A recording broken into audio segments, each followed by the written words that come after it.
अस्सलाम वालेकुम चैंपियंस, मैं आप लोगों का टीचर उसामा जी। आज मैं डिस्कस करूंगा टॉपर्स के लिए ऐसी 5 सीक्रेट टिप्स जो कि जिसको फॉलो करके हर बच्चा जो थोड़ी सी एफर्ट लगाएगा तो इंशाल्लाह उसके मार्क्स 100% आएंगे, जो उसने सोचा होगा, जो उसने किया होगा, जो उसके माइंडसेट में चल रहा होगा।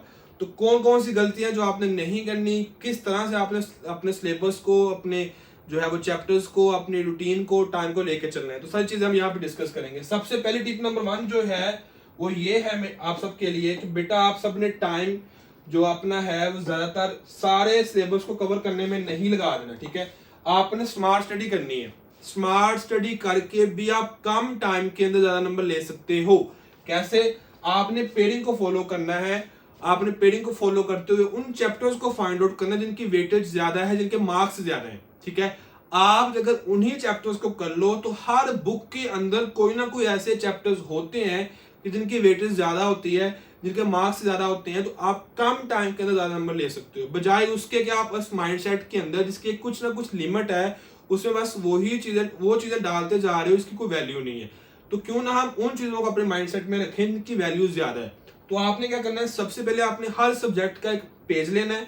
उस पेज के ऊपर आपने पूरा प्लान लिखना है कि कौन कौन से इंपॉर्टेंट शॉर्ट हैं, कौन कौन से चैप्टर्स हैं, कहाँ से लॉन्ग क्वेश्चन आ रहे हैं, क्या वेटेज है, ताकि आपको पेयरिंग का पता चल जाए। इसके बगैर जितना मर्जी आप पढ़ ले आपके नंबर नहीं आने। कहीं ना कहीं आपको आपने जो है वो उस चीज को फील करना है कि मैं सारा सिलेबस याद किया, मुझसे रिवाइज नहीं हो पा रहा। तो आपने क्या करना है, सबसे पहली टिप मेरी आप सबको यही है कि आपने स्मार्ट स्टडी करनी है। उसके बाद ये है कि आपने सबसे पहले लॉन्ग क्वेश्चन को रेडी करना। बहुत ज्यादा स्टूडेंट्स ऐसे होते हैं जो शॉर्ट क्वेश्चन को रेडी करने की कोशिश करते हैं कि मैं शॉर्ट क्वेश्चन पहले कर लेता हूँ, एमसीक्यूज कर लेती हूँ। उससे आपका जो डिसिप्लिन है ना वो टेंशन में आ जाओगे आप लोग। आप 10 चैप्टर के शॉर्ट क्वेश्चन कर भी ले तो आपको उसका फायदा नहीं है, क्योंकि अगर आप लॉन्ग क्वेश्चन पहले करोगे ना, सबसे बड़ी टिप ये कि आपने लॉन्ग क्वेश्चन करने हैं। आपने उन जो 6 चैप्टर, 5 चैप्टर, 4 चैप्टर, जो भी आपने चैप्टर्स को फाइंड आउट किया है कि ये चैप्टर इंपॉर्टेंट है, तो आपने उनके सबसे पहले लॉन्ग क्वेश्चन करने हैं। आपने उनके लॉन्ग क्वेश्चन इस वजह से करने हैं कि अगर आपने जब लॉन्ग क्वेश्चन वो वाले कर लिए तो आपके उन चैप्टर्स के शॉर्ट भी हो गए, आपके उन चैप्टर्स के एमसीक्यूज भी हो गए। तो आपको ट्रिपल इसके फायदा होगा, डबल ट्रिपल आपको इसका फायदा होगा, क्योंकि आपने जस्ट उन चैप्टर्स के पेयरिंग वाले चैप्टर्स के लॉन्ग क्वेश्चन किए सबसे पहले, और उसके बाद आपने जब उनके लॉन्ग शॉर्ट क्वेश्चन करना शुरू किया तो आपको पहले से आते होंगे, एमसीक्यूज भी आपको आते होंगे। तो इस तरह से आपको काफी हद तक पेपर जो है 70-80% क्लियर हो जाएगा, क्योंकि आपने पेयरिंग वाले चैप्टर जो थे उनके लॉन्ग, शॉर्ट और एमसीक्यूज कर लिए हैं। इसके बाद दूसरा ये है कि जब आपने वो पेयरिंग वाले चैप्टर्स को फाइंड आउट कर लिया तो अब आपने कोई गैस उनका फाइंड आउट नहीं करना कि मैं गैस ढूंढ लेती हूँ ताकि मैं इन 6 चैप्टर जो मैंने 5 चैप्टर या 4 चैप्टर जो भी पेयरिंग के हैं उन्हें मैं देखता हूँ क्या इंपॉर्टेंट है क्या इंपॉर्टेंट नहीं है। नहीं, बल्कि वो चैप्टर आपके ज्यादा वेटेज वाले हैं, आपको वो पूरे कंप्लीट चैप्टर आने चाहिए। अगर आपने टॉपर की लिस्ट में आना है तो टिप नंबर 1 आपकी यही है कि आपने उन 6 चैप्टर के फिर गैस कोई नहीं फाइंड आउट करना, बल्कि उनको कंप्लीट करना है। कोई शॉर्टकट मेथड आपने अप्लाई करने की कोशिश नहीं करनी। हाँ, बाकी चैप्टर जो आपके बच गए उनमें शॉर्टकट मेथड आप यूज कर सकते हो, ठीक है। तो ये टिप नंबर 1 आपकी थी। टिप नंबर 2 आपकी ये है कि आपने ज्यादा फोकस साइंस सब्जेक्ट्स के साथ साथ आर्ट सब्जेक्ट्स के ऊपर भी देना है। अगर आर्ट सब्जेक्ट्स को देखा जाए तो आपके 300 मार्क्स के फर्स्ट ईयर के और इस तरीके से जो 9th-10th उनके भी मार्क्स ज्यादा होते हैं आपके आर्ट सब्जेक्ट्स के, और साइंस सब्जेक्ट्स के मार्क्स हमेशा क्या होते हैं, कम होते हैं। तो हम लोग क्या करते हैं, जो टॉपर स्टूडेंट होता है वो हमेशा, हर एक टॉपर, अगर मेरे पास 2 टॉपर्स हैं तो दोनों के chemistry, physics, bio, math, computer में सेम नंबर ही होते हैं, एक आधे नंबर का फर्क होता है, क्योंकि सबने पेयरिंग याद की होती है, सबने लॉन्ग क्वेश्चन याद की होते हैं। लेकिन आज जाके जो सबसे बड़ा डिफरेंस आता है टॉपर्स के अंदर, एक बच्चा ऊपर जाता है, एक बच्चा नीचे आता है उनके आर्ट्स के सब्जेक्ट्स के अंदर।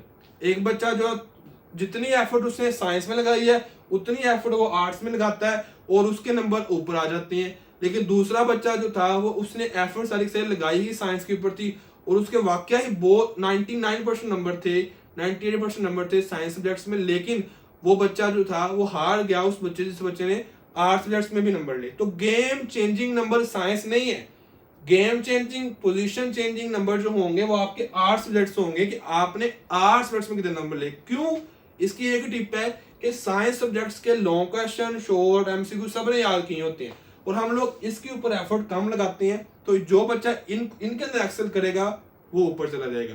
तो ये टिप नंबर 2 थी आपको मेरी, ठीक है। और आपने फोकस इन्हीं के ऊपर करना है। टिप नंबर 3 ये है कि आपने मोटिवेट अपने आप करना है, कोई मसला नहीं है, टाइम थोड़ा रह गया, सबके साथ सबके पास सेम टाइम है, सेम स्ट्रेटेजी है, सेम सिलेबस है, सेम एफर्ट है, सेम माइंडसेट है, सेम बॉडी स्ट्रक्चर है, सब बच्चे जो है वो उसी उनके पास उतना ही टाइम है जितना आपके पास टाइम है। हाँ, इस चीज से फर्क होगा कि किस बच्चे ने कम टाइम में कितना काम किया है। तो आपने आपको मोटिवेट करना है, ठीक है, इस टाइम के अंदर आपने हार्ड वर्क करना है, मेहनत ज्यादा करनी है। मैं तो ये कहता हूँ कि आपके पास 24 घंटे हैं, उनकी उसकी 3 शिफ्ट बना लो। 8 घंटे आपने पढ़ना है, 8 घंटे आपने सोना है और 8 घंटे आपने गपशप लगानी है, अपने आप को जो है फ्रेश करना है। इस तरह से आप 24 घंटों को 3 हिस्सों में डिवाइड कर लो। ऐसे मैं कहता होता हूँ 3 रूल। तो आपने 3 स्टडी रूल को यूज करते हुए आप स्टडी कर सकते हैं। स्ट्रेस मैनेज, आपने उसको मैनेज करना है, घबराना नहीं है मेरा सिलेबस रह गया, मेरा ये चैप्टर रह गया, वो चैप्टर रह गया, बल्कि आप एक पेज ले लो, उस पेज के ऊपर लिखो कि मेरे फिजिक्स के कौन से चैप्टर रहते हैं, मैथ के कौन से रहते हैं, इंग्लिश की क्या क्या चीज रहती है, उर्दू की क्या क्या चीज रहती है। तो हर बुक का अलग अलग अलग अलग एक पूरा एक प्लान बना लो, उसको फॉलो करो, आपका इंशाल्लाह सिलेबस भी कवर होगा। जब आप पेज पे लिख लोगे तो आपकी स्ट्रेस जो है ऑटोमेटिकली मैनेज हो जाएगी। तो टिप नंबर 3 ये है कि टॉपर बच्चा वो होगा स्टडी के साथ साथ जो अपने आप को मैनेज भी करेगा, टाइम को मैनेज करेगा, स्ट्रेस को मैनेज करेगा, ठीक है, और हार्ड वर्क करेगा और प्रॉपर प्लानिंग और स्ट्रेटजी के साथ। क्योंकि टॉपर का मुकाबला टॉपर के साथ है और टॉपर वो ही जीतेगा जिसको अच्छे तरीके से अपने आप को प्रेस करना आता है, मोटिवेट करना आता है, उस स्ट्रेस का वो कभी भी शिकार नहीं होगा। टिप नंबर आपको 4 में ये है कि टाइम को अच्छे तरीके से मैनेज करना है।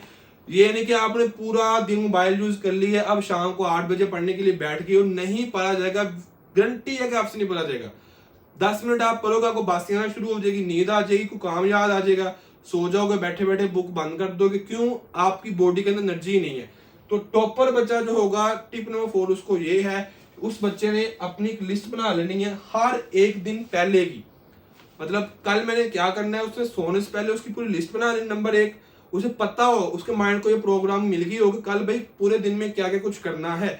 उसने एक पेज लेना है, उस पेज के ऊपर उसने पूरा एक प्लान बना लेना है कल का, ठीक है भाई इतने में से लेके इतने में ये काम करना है, ये काम करना है, ये चैप्टर्स कंप्लीट करने, ये करना है। पेज ले लिया उसने, उसके बाद उसने प्रॉपर अपनी स्लीप को टाइम देना है। भाई अगर आप पूरा दिन मोबाइल यूज करते रहे हो, सोए नहीं हो, आराम नहीं किया आपने, स्टडी करने बैठ गए, तो आपसे नहीं पढ़ा जाना है, बल्कि आपने प्रॉपर स्लीप के बाद स्टडी करनी है, ठीक है। आपने जब भी स्टडी करनी हो, आपने तब करनी जब आप सो के उठे हो, ताकि आपका माइंड बिल्कुल फ्रेश हो, बॉडी 100% आपकी फ्रेश हो, आपका माइंडसेट जो बिल्कुल ताजा दम हो, आप जो पढ़ो आपको याद हो। कभी भी आपने घर का काम करके, कुकिंग करके, सफाई करके, बाहर से कोई काम करके, कहीं से आ जाके सफर करके स्टडी नहीं करनी, उससे आप कुछ भी याद नहीं होगा, आपकी मेमोरी जो है वो उसको चीज को हजम ही नहीं करेगी, ठीक है, तो डाइजेस्ट नहीं होगी ना वो चीज। तो आपने हमेशा फ्रेश टाइम जो है उसको स्टडी के लिए निकालना है। आपने अपना स्क्रीन टाइम जो मोबाइल का टाइम है उसको कम करना है, जितना हो सके आपने मोबाइल को यूज कम करना है, क्योंकि आप अपने माइंड में बस उन्हीं चीजों को फीड करो, उन्हीं इंफॉर्मेशन को फीड करो जिनसे आपको 100% फायदा हो। तो आपने टाइम मैनेज करना है, ठीक है, आपने लिस्ट बनानी है एक दिन पहले की, या पूरे एक वीक की, कि कब मैंने किस दिन कब मैंने केमिस्ट्री का ये चैप्टर कंप्लीट करना है, किस दिन, किस महीने, किस डेट को मैंने फिजिक्स का ये कंप्लीट करना है। पूरा प्लान बनाओ, हर दिन का प्लान बनाओ, कागज पे लिखो, ताकि आपके आधा काम हो जाए। जो बच्चा कागज पे लिख लेगा उसका आधा काम खत्म हो जाएगा। उसके बाद टिप नंबर 5 जो ये सबसे मोस्ट इंपॉर्टेंट टिप है, जो बहुत ज्यादा टॉपर छोड़ देते हैं, वो ये है कि आप सबने क्या करना है कि आपने जब सिलेबस कंप्लीट कर लिया है, रिवीजन आपने जो कंप्लीट कर लिया सिलेबस, आपने चीजें देख ली हुई हैं, याद कर ली हुई, तो उसको रिवाइज करना है। अब यहाँ पे बहुत ज्यादा बच्चे हैं कि सर हमसे रिवाइज नहीं होता। रिवाइज का मतलब ये नहीं कि उसको दोबारा याद करने बैठ जाना, नहीं। जैसे फर्ज कर ले मैंने कोई लेटर को रिवाइज करना, तो मुझे पता है लेटर की हेडिंग पढ़ो, आप उसको हाथ रखो, उसके ऊपर उसको रिवाइज करना शुरू कर दो, खुद से जुबानी पढ़ना शुरू कर दो, फास्ट रिवीजन। क्या मुझे आता है कि नहीं, हाँ यार मुझे आता है, ये आपको खुद से फीलिंग आना शुरू हो जाएगी, ये मुझे लेटर आता है, अगले लेटर पे चले जाओ, उससे अगले लेटर पे आ जाओ। इसी तरीके से आपको लॉन्ग क्वेश्चन को करना है, उसके ऊपर हाथ रख के चेक करो जरा अपने आप को, मेमोरी को, क्या मुझे याद है, हाँ मुझे याद है। उससे अगले पे आ जाओ, देखो जरा थोड़ा सा फोकस करो कि क्या मैं क्या क्या स्टेप करूंगा इसके। इस तरह से आपका 15 से 20 मिनट में आपका एक चैप्टर हो जाएगा। तो आपने अपने चैप्टर्स को आपने रिवीजन बार बार करनी, बार बार टेस्ट देने, चैप्टर वाइज टेस्ट देने, हाफ बुक टेस्ट देने, फुल बुक टेस्ट देने हैं, सेल्फ स्टडी करनी है, सेल्फ टेस्ट देने, ताकि आपकी रिवीजन जितनी ज्यादा रिवीजन होगी उतने ज्यादा चांसेस है कि आपके पेपर 100% अच्छे हों। जो बच्चा सिर्फ एक दफा सिलेबस कंप्लीट करके जाता है उसको कभी भी मार्क्स टॉपर्स वाले नहीं आते। वीडियो कैसी लगी सब बच्चों ने बताना है, और चैनल को सब्सक्राइब करके जाना है सब बच्चों ने, ठीक है। और मुझे पता चलेगा हाँ भी वाकई जो बच्चे हैं क्वालिटी कंटेंट देखना चाहते हैं। ठीक है जी, तो में याद रखिएगा। आपका टीचर उसामा, अल्लाह हाफिज। चले, शाबाश शाबाश शाबाश शाबाश। सब बच्चों इसको फॉलो करके अच्छे नंबर लेने हैं।